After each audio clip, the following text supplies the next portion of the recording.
Well, Matt Stoeckel, now you're here on the Sunshine Coast, so welcome to the Sunshine Coast. How long have you been here now? I arrived just at Christmas, so oh my goodness. Traded in one paradise in Fiji for another. Yeah. Here on the Sunshine Coast, and just thrilled to call myself a Queenslander. Lovely. And have called Sunshine Coast home for 4 months now. Oh, well done, good. Your family is here as well? Yeah, we're all in. Good. Live down in the beach. Lovely. Which is pretty easy to do up on the Sunshine Coast, Yeah. and really embracing the warm, friendly nature of the locals here, which makes it a great place to visit and an even better place to live. It is stunning, and I talk to a lot of the tourists that come here and so on, and the reasons why they come here, and that laid-back feel, particularly in the stress we've gone through recently with Covid, is particularly important, I think, and that woosah here, So, but in terms of marketing, okay, so your responsibility is running Visit Sunshine Coast, and it's a marketing organisation promoting the Sunshine Coast to people far and wide. What are the key differences you've found between Fiji and the Sunshine Coast? So we've got the bula over in Fiji, and we've got the woosah, I suppose, here on the Sunshine Coast. So what are the key differences you found? Yeah, well, firstly, John, there's a lot of similarities between those destinations. Fiji is world renowned for its warm, friendly hospitality, and that's the same here on the Sunshine Coast as well. Also in Fiji, we were really well known for our sand, sea and surf. And everyone used to refer to us as a kind of a fly and drop destination because of it. But not many people knew that Fiji had so much more to offer than those things. Same in the Sunshine Coast. And what I quickly learned on my first day of the job is there's more to the Sunshine Coast than just the sun and the coast. We've got a huge diversity of experiences right across the destination. We've got a wonderful hinterland area. We stretch all the way from Caloundra in the south through Noosa up into Gympie and Rainbow Beach. So there's just so much to see and do in such close proximity. And I guess that's probably the really big difference from Fiji, is that every attraction and every experience is just a very short drive away. Yeah, it is. So you can be at the beach in the morning, a rainforest walk to a waterfall in the afternoon, and enjoy one of our 12 craft breweries in the evening, all in close proximity. I think most people at the moment are looking for Covid injections, okay? And I think you've got the Sunshine Coast injection, because clearly you're passionate about this place that you're now marketing.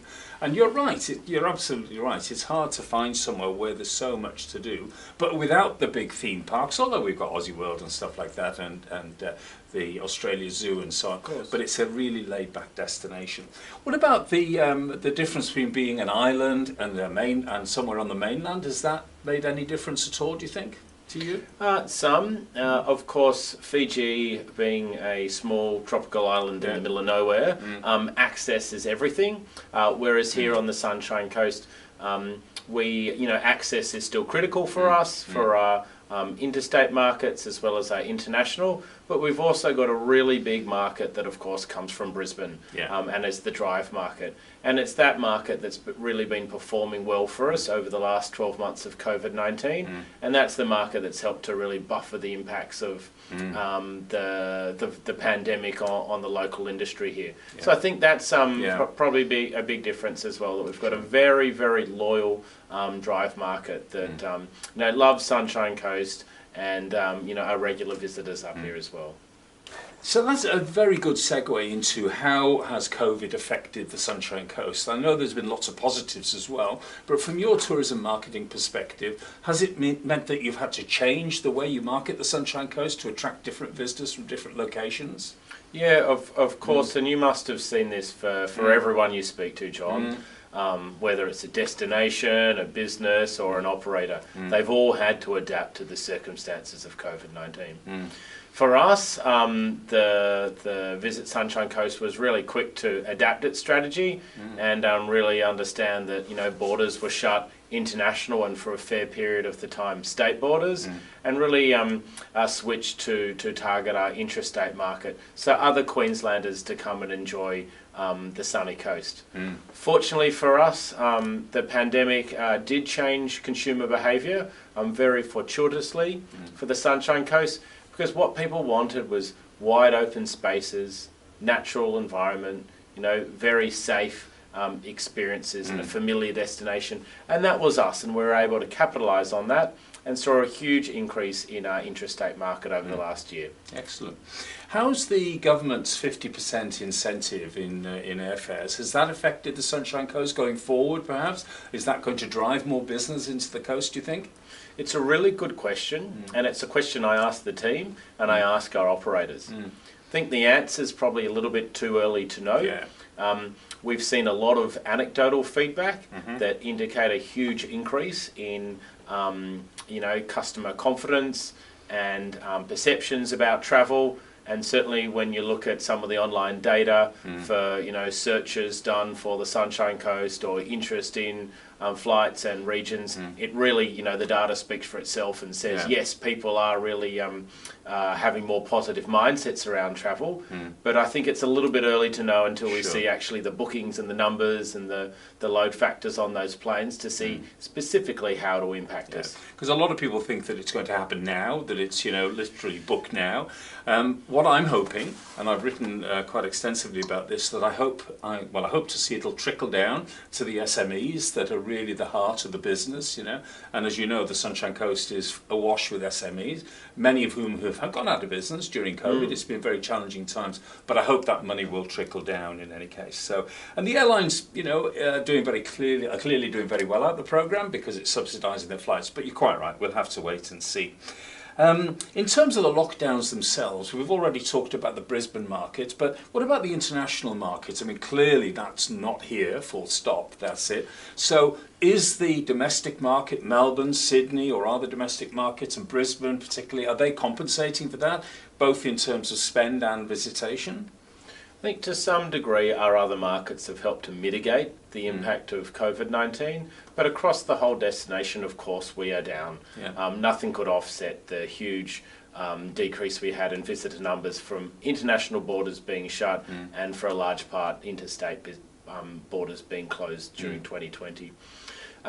Very topical is probably to talk about New Zealand. Yes, it's a market that's just about to come back online on the 19th of April, and that market's a critical one for us. It's worth $110 million to the Sunshine Coast. We used to receive around 85,000 Kiwis each year, and obviously have not seen a Kiwi for 12 months. There's one flying past. Oh no, they're not flying, do they? Sorry, yeah. So we're really optimistic about the pent-up demand in New Zealand and hope that market can play a bigger role for the Sunshine Coast and mitigating our other major visitors, whether that's the UK or German visitors or US or Asian visitors. Hopefully we can get enough demand out of New Zealand to mitigate those losses as well. Is there any discussion, or are there any discussions going on with Air New Zealand, for example? I mean, because I think they fly in 3 times a week, is it, or something? I can't remember now, but several times a week. And I know that the B737 they were using before, because the runway was payload restricted. Now you've got the fabulous new runway. Does that mean they might introduce more flights, or even fly in a bigger aircraft? Do you know anything about that? Or Air New Zealand recommenced their services from the 28th of June. Not long now to wait. We're really optimistic that this market can sustain a year-round high-frequency service. And Air New Zealand is a fantastic carrier. They've got huge reach and customer loyalty across New Zealand, and we're really confident that through them, with some of those other inhibiting factors now solved, such as through the airport extension that now enables our planes to not only land full but take off full with full passenger loadings again, will help the economics of that route. And again, we're really optimistic that we can bed in a great connection between those two destinations, because at the end of the day, Sunshine Coast is such a great place for Kiwis. Oh, it is. And, it's amazing. Especially in the winter for them. In the winter, and that's strategically important for us, is the Kiwis want to travel during their winter, and that's when we've got our greatest availability of inventory and experiences. So strategically, it's a great market for us to go after. And I think you're right, though, as well. I think as an all-year-round destination for Kiwis, it's critically important and really very, very attractive. And who knows, maybe it'll attract Qantas and Virgin to also fly into the Sunshine Coast from New Zealand, which would be amazing. Just in terms of the period that we've gone through now, Christmas and New Year, I mean, okay, technically, I think Noosa's not, well, it is part of the Sunshine Coast, but it doesn't come under your remit because there's Visit Noosa, correct? No, it comes under Explain our remit. that to me. Yeah, Yeah, it is a complicated one. So in Australia, we've got so many different layers of tourism board and governance. It can get complicated. I can say too many, you can't. So of course we've got Tourism Australia, National Tourism Board, then Tourism Events Queensland representing the state. Then as one of 13 official regional tourism organisations is Visit Sunshine Coast. Got it. And within our region we've got two local tourism organisations. One is Tourism Noosa and the second one, of course, Destination Gympie. Oh, good. Okay, well, thank you for explaining that, because I know it's been a mystery to many, many, many people. But just coming back to what I was saying before, Christmas and New Year were chaotically busy. I mean, Noosa was absolutely jam-packed, Maroochydore, Mooloolaba particularly. What about now and going forward? So it's busy now. I was in Noosa about an hour ago, and it's pretty busy in there now. Do we have any idea what sort of business is looking like going forward into the sort of autumn, I suppose? We don't really have an autumn, but into the lower season and into the winter here? Sure. So we've just finished Easter break, and that was off the back of the Brisbane lockdown. It had been looking really, really strong before the lockdown. It was, as you could expect, impacted by it. But, fortunately we were able to regain some of that lost ground. Good. Not all of it, but some of it. Now we're currently into the second week of the school holidays. It's still being seen as strong. No doubt the blue skies out there are going to help. The rain didn't help. But there you go. For anyone wanting to come on a last-minute break and filling a couple of gaps that we've still got. Then after that, we've got a couple of big events. The largest being the Aussies Surf Lifesaving Championship, which runs the following week. So that's really going to help to extend our peak school holiday period another week, particularly around Mooloolaba, Maroochydore region where the event takes place. And that'll run up to almost Anzac Day. And of course then we go into traditionally one of our low periods, which is in May and June. And that's an area that we've still got a bit of work to do to attract visitors here. And we're really hoping that New Zealand, with those flights reconnecting, of course, will help fill that. Of course, you can fly direct from the 28th of June, but there's no reason that Kiwis still can't fly into other ports, whether they're doing a multi-destination stop or just choosing the convenience of Brisbane and driving north up the Bruce Highway. Just coming back to the airport for a second, how important do you think Sunshine Coast Airport is to you as a destination, rather than maybe just having Brisbane down the road? I mean, it's a sort of slightly strange question, but imagine if you didn't have Sunshine Coast Airport, would the coast be as successful in marketing itself in tourism, or is it critical? Yeah, I would say it's really critical. Not only for today, but I think in our future it becomes a lot more critical. So as we modernise and as our destination no doubt will grow and we'll get greater diversity of our experiences and products here, we'd love to attract high yielding customers. Of course, a lot of these will come from further in our domestic footprint here, but also further from our international footprint. So for those markets, access is everything, and it's such a huge potential for us having a great airport right in the middle of our destination. So the council has been fairly vociferous about saying that the airport will attract international flights, and I know a lot of people have been cynical about that. Do you see that as a possibility in the sort of medium or much longer term? And what about the competition with Brisbane, because of the sphere of influence of the population of Brisbane and so on, and the flights that go in there now? Do you see international flights coming into here? And what sort maybe? Look, The crystal ball's so much harder to peer into it at the moment with COVID. Yeah. So currently, you know, it's very focused on setting up a really strong domestic network. You know, with our southern states and our new markets of Adelaide and Canberra are critical for us. You know, they're great markets to bring in. New Zealand, you know, obviously setting up a high frequency year-round service to that market. And then, you know, off those business cases, I really hope that, you know, carriers and other airports around the world would look at Sunshine Coast, you know, for attractive route development. And, you know, we are in one of the fastest growing corridors in Australia, you know, with a fantastic, robust tourism product. And as we move, you know, as we move forward as a region and we continue to grow and infrastructure and everything else complements it, you know, I really think that those routes, you know, are highly likely to stack up for some great other locations. But, you know, let's wait and see. First things first, domestic in New Zealand. Absolutely, yeah, and I think there's more in domestic terms as well. For example, Perth is a possibility as well, and also more frequency from Adelaide and Canberra and so on, which those flights are doing very well at the moment.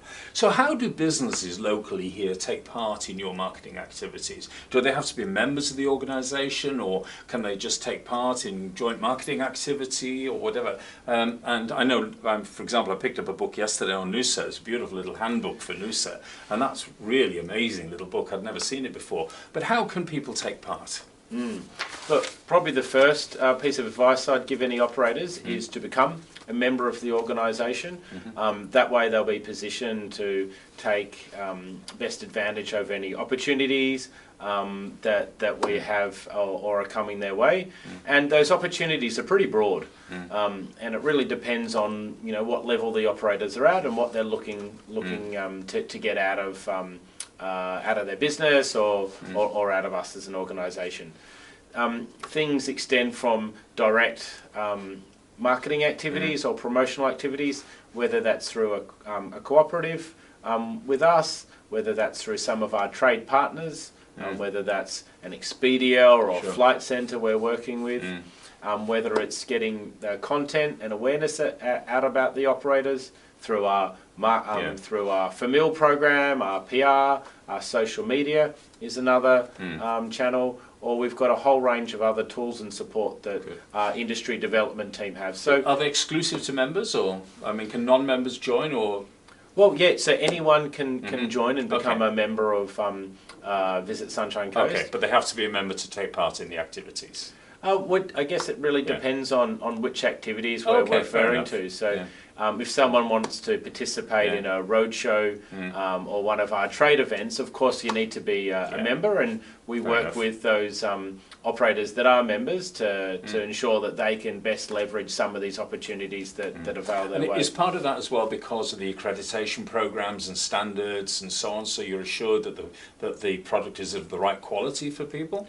Well, we really want to put our best foot forward. So, give you an example. If we were going on a roadshow trip to New Zealand, we'd want to be over there with the products that really help to set our destination apart. That are, you know, it's a big investment from our operators to come along as well. So we want to make sure that they're ready, that they've got all their T's crossed and I's dotted before they come over and start working with the trade and those partners. So in those instances, yes, you are required to be a member, and we do give a lot of support to help those that aren't quite there through our programs to be able to come and join us on our trade. One of the things I've been getting feedback on recently from visitors is that, and this is not just about the Sunshine Coast, this is about Australia, and I think a lot of people, because they've had to holiday in Australia for now because they can't go overseas, are finding Australia relatively expensive and finding some pretty high prices, and that's been a bit of a shock to them. Is that an issue? Are you getting any feedback on that? And secondly, when international markets open up, does that mean you think maybe, you know, will it impact places like the Sunshine Coast with people going overseas because they think maybe Australia is expensive? I don't know. I mean, I haven't come to any conclusions myself on it. Yeah, I've always worked for destinations where customers often say it's too expensive. So Fiji being a prime example. And it's really up to us as the tourism board representing that region to undertake marketing, undertake promotional activities to help develop that aspirational brand that justifies and supports premium pricing. Yeah. We're not in the business of being cheap, and we're in the business of helping the region to support premium pricing. Yeah. But you made a really good observation then, John, because it's one thing to have pricing set for the circumstances that we're in now, and I think pricing might look quite differently when eventually the whole world opens up and huge inventory of, you know, Southeast Asia, for an example, comes back online. There may be some adjustments that we all need to respond to. So let's wait and see what it brings, but it's certainly one that would watch, and I'm sure all our businesses will watch that very closely.